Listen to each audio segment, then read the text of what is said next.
Tere, minu nimi on Meelis Keldremaa ja ma räägin teile täna keelumärkidest.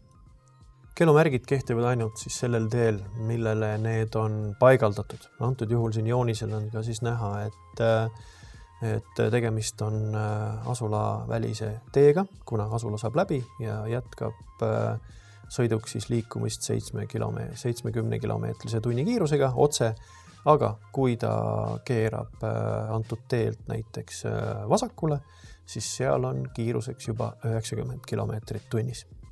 Järgmised keelumärgid on siis sõidukeeld 311a, 311b kuni D siis erateel sõidukeeld, eks.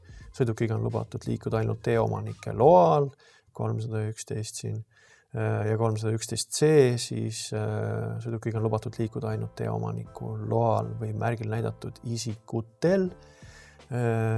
Ja 311D siis sõidukil on lubatud liikuda ilma teeomaniku loata, kuid oma vastutusel. Keelumärgid on ümmargused, punase servaga ja seest valged ja siis on seal erinevad siis kujundid või kirje, mida siis sulle antud hetkel siis keelatakse. Antud pildil siis on näidatud sõidukeelu märk, mille all on ka lisateate tahvlid. See punane tärn siis keelab meil sõita siis riiklikel pühadel või puhkepäevadel ja teine lisateate tahvel siis keelab meil sõita siis tööpäevadel siis kella 6 õhtul kuni 7 hommikul.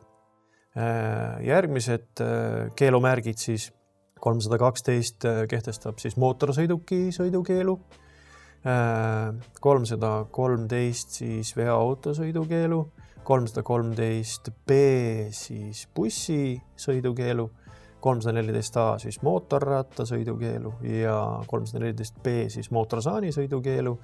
Ja nüüd vahel võib juhtuda, et keelatakse ka kahe eraldi sõidukiliigi sõidukeeld.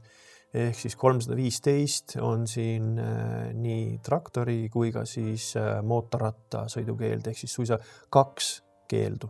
Siin nüüd vaatame, kuidas siis need keelumärgid võiksid tänavapildis välja näha.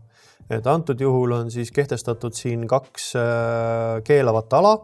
Esimene ala siis on jalgratastega sõitmise ala, aga see puudutab siis pigem selliseid laiemaid siis reisijate siis veoks mõeldud rattaid. Et siin on ka eraldi kirje selle rattakeelu märgi all, et välja arvatud alla 0,8 meetri laiused. Teine ala siis kehtestab mootorsõiduki keelu ja siis parkimiskeeru, eks ole, ja lisakirje on siis ka juures, et välja arvatud siis mootorsõidukite sissesõit, laadimine kella 6-10 ja siis erilubadega hommikul 10 siis hommiku 6. Järgmine siis keelumärk siis kehtestab siis C-kategooria ehk siis veoauto sõidu massipiiranguga 8 tonni 50 meetri pärast, eks. Et siin on natuke maad, sa saad veel sõita, aga 50 meetri pärast sa enam edasi sõita ei tohi sellise sõidukiga. Järgnevad keelumärgid siis on traktori sõidukeeld, märk 316, 317 autorongi ja masinrongi siis sõidukeeld massipiiranguga 20 tonni. Loomveoki sõidukeeld, märk 318 ja 319 siis ohtliku veosega sõidukeeld. Järgmised keelumärgid siis jalgrattasõidukeeld, märk 321, 322 mopeedi sõidukeeld, ratsutamise keeld, märk 323 ja siis on läbikäigu keeld, märk 324, ehk siis kehtib jalakäijate kohta. Kuidas need keelumärgid siis liikluses võiksid välja näha antud joonisel, siis jalakäijate kohta kehtiv läbikäigu siis märk, eks ole, keelumärk. Antud juhul siis on märk paigaldatud paremale poole teeserva, mis tähendab seda siis antud tee poolel siis ei tohi käia. Seega see inimene, kes paremal siin on, siis ei tohiks seal olla. Vasakul pool tuleb siis antud teelõigul liigelda jalakäijatel. pildi peal näha siis, kuidas siis tänavapildis võiks välja paista, et ehk siis paremal pool edasi liikuda ei tohi antud siis teelõigul. Siis sissesõidukeeld, märk 331, seda nüüd on eri kujuga, ta on kas ainult ümmargune või ka siis selline pikemaks, ovaalsemaks venitatud kuju ja ta on ka painutatud servadega siis tänavapildis võib teda näha ka sellisel kujul. Antud juhul siis pildil on siis ära toodud sissesõidukeelu märk ja all on siis lisateate tahvel õppesõidukitele, ehk siis see kehtib ainult õppesõidukite kohta. Teised sõidukid võivad antud teelõigul siis sealt edasi sõita. Siin siis näide, kuidas siis see keelumärk võiks välja näha näiteks tänavapildis. Antud juhul siis on keelatud kõikidel teistel antud teelõigult sisse sõita, välja arvatud siis sellisel juhul, nagu ütleb siis see lisateate tahvel, ainult kauba laadimiseks. Kui sa soovid kaupa laadida, siis sa tohid sealt edasi liikuda. Nii, antud juhul siis pildil on näidatud, milline võiks välja näha see laiemaks venitatud ovaalne siis sissesõidukeelu märk. Siin paremal pool posti küljes siis on teda ka hästi näha. Ta ongi selline laiem ja küljed maha painutatud just sellepärast, et ta paremini silma hakkaks, et me märkaksime teda paremini liikluses. Antud juhul siis 100 meetri pärast on siis C-kategooria sõidukitel edasi sõit keelatud. Et 100 meetrit saavad nad veel sõita, aga peale seda enam edasi ei tohi liikuda. Järgmise slaidi peal siis vaatame joonise peal, kuidas siis sissesõidukeelu märk siis võiks töötada. Antud juhul siis 2 sõidurada pärisuunas. Parempoolne sõiduk siis liigub otse.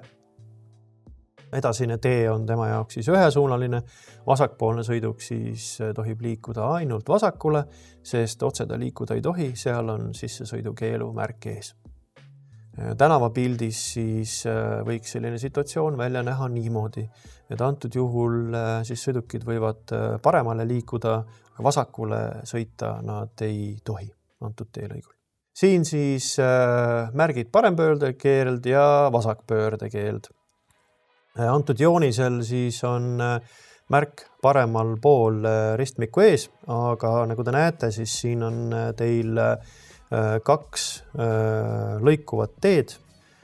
Siis see märk kehtib esimese lõikuva tee kohta, ehk siis või see vasakpööre on antud juhul siis siin keeratud esimeselt ristuvalt teelt, aga järgmiselt ristuvalt teelt sa tohid juba keerata siis vasakule, nii nagu joonis siin ka näitab. Siis tagasipöördekeeld. Antud juhul siis vasakpoolsel pildil on näidatud, et 100 meetri pärast tagasi keerata ei tohi.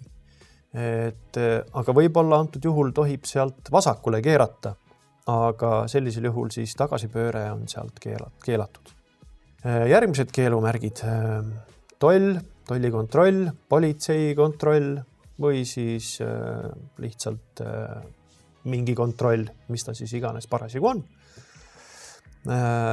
Näiteks sellised märgid on piiripunktides tavaliselt ees, nii nagu siin paremal pool ka näha on, ehk siis tollikontrolli punkt, eks ole. Järgmised keelumärgid siis on 341 kehtestab siis massipiirangu, telepiirang, märk 342A, siis 342B teliku koormuse piirang, eks. Et see tähendab seda, et üle selle ei tohi nagu liikuda antud teel. Kõrguse piirang 343 märk ja laiuse piirang 344 märk ja pikkuse piirang siis 345 märk.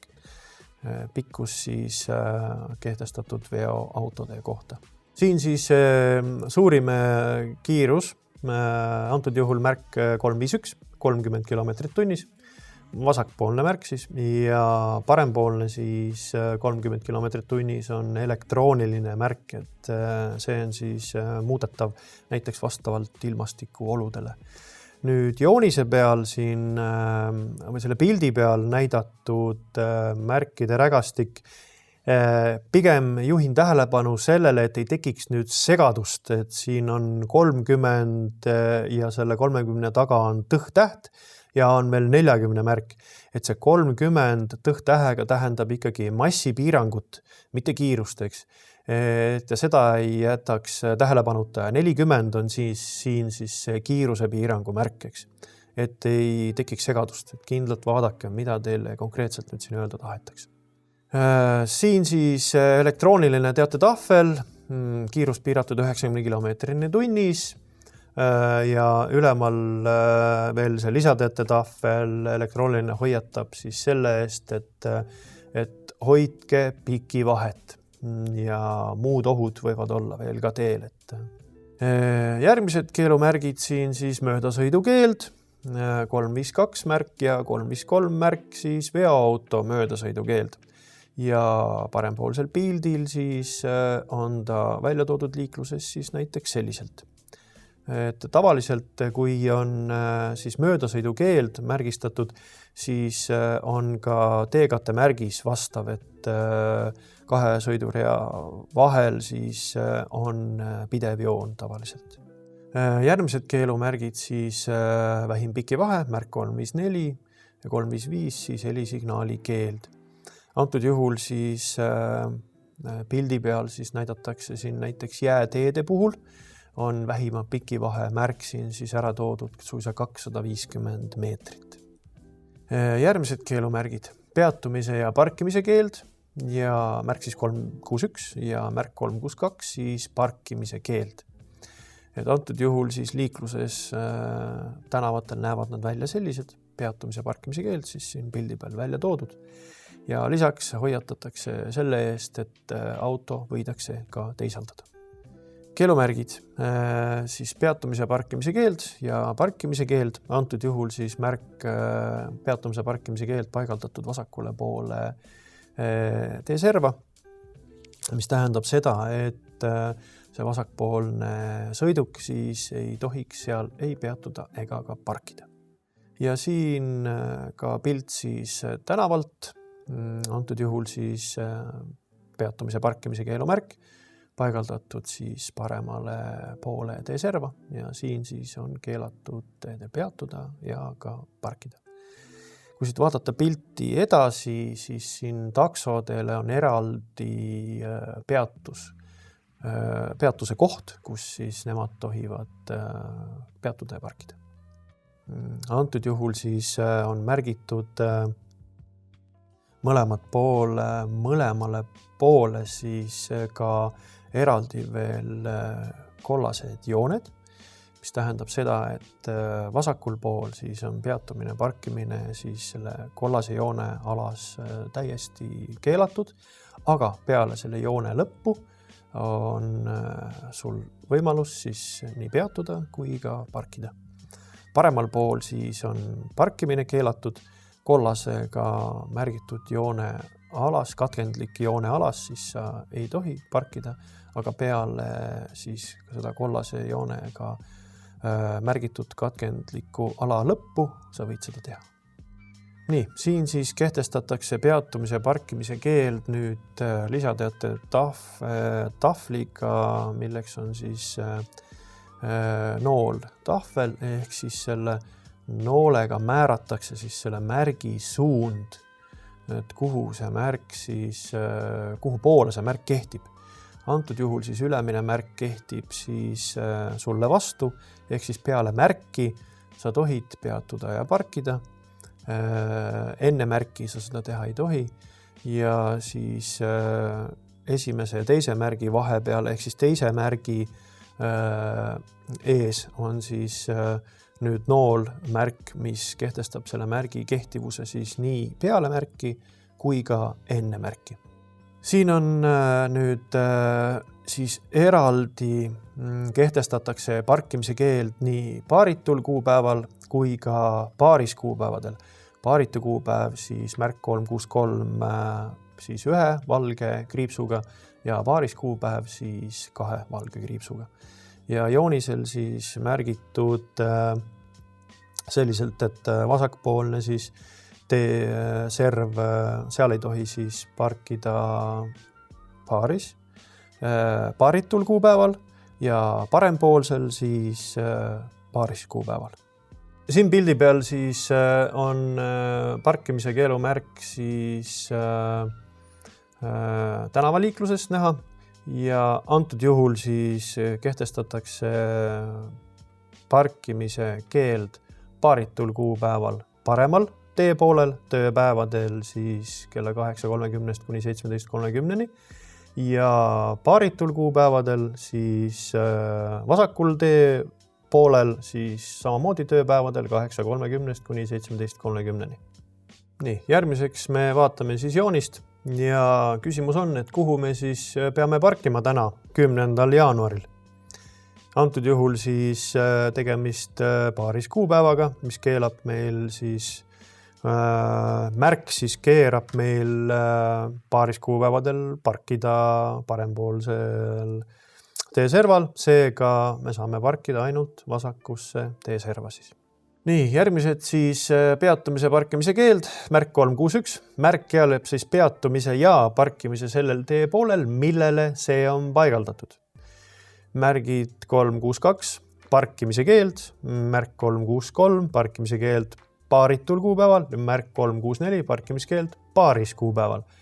Märgid kehtivad taaskord sellel teepoolel, millele need on paigaldatud.